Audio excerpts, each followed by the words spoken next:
Hello, class. In this video, we're going to continue to just collage things in. I'm still focusing on landscaping, and so what I'm going to actually do is put in some trees.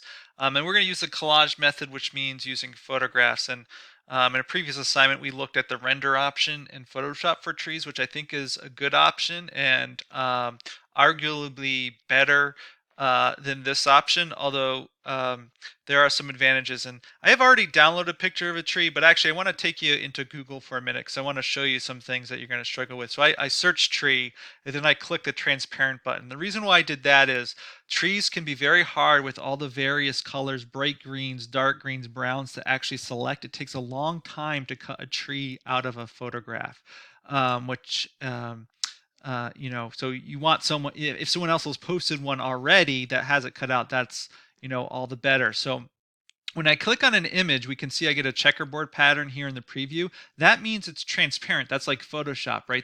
Google's using the same language as Photoshop. The checkerboard pattern means it's transparent.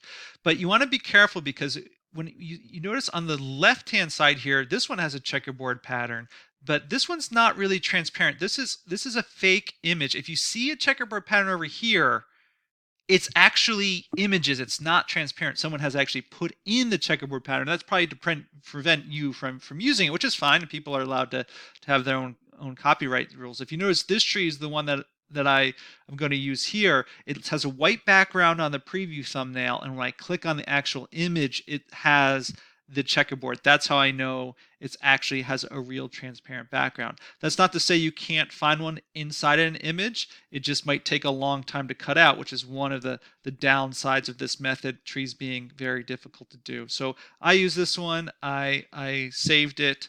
You'll actually notice a lot of these in here if you do a search. I was looking ahead. A lot of them are just Photoshop rendered trees anyway. But go ahead and try to find one, maybe see what you can do. So that one downside is cutting it out.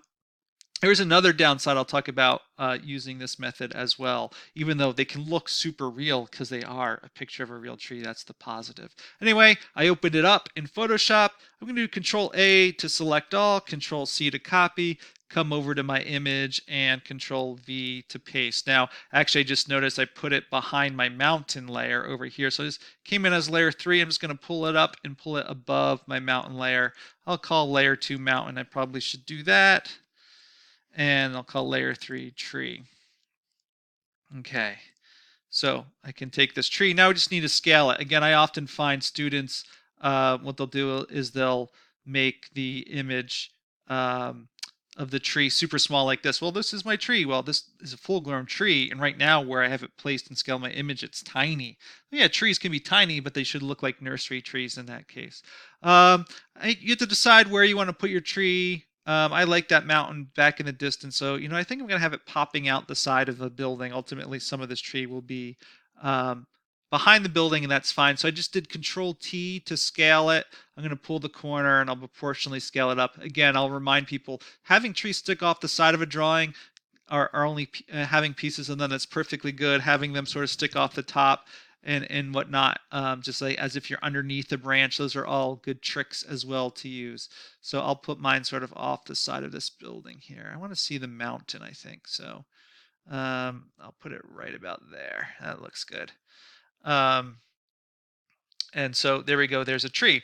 Pretty simple. Here's the problem. Here's the second problem with using this method for trees, though. If I want a second tree, sure, I could come over to tree and I could right click and I could duplicate layer and make a copy of a tree. Good. There we go. And I got, now when I move it, we can see I got a second copy, and I could put it wherever I wanted. Maybe it'll be off to the side, and we'll just see it sort of sticking out over here. So in that case, I'm gonna make this bigger. Now the problem is that if I were to set this, so I can see like the mountain behind because I've made the tree bigger. The problem is that this is clearly the same tree as that. Now this is okay because I've made it so much bigger. It's a little hard to tell it's the same tree, but yeah, you can still sort of tell it's the same tree.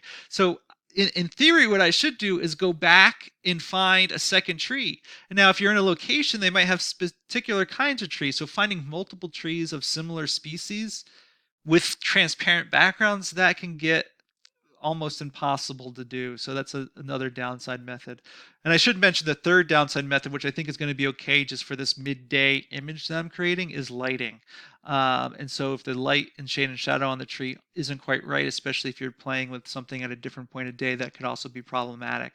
So the nice thing about the Photoshop render tree option is you can adjust the lighting, you can get the random setting, you can select the right species, and you can do all of that stuff and get to look. It just looks a little less real, but if you paint on some leaves and do other things, it can look pretty good as well. But I want you to use this method for this. I want you to try it. I think it's good practice, and sometimes it just is the right thing to do. So have fun putting in trees. Take the time to do them well, and I'll see you in the next video.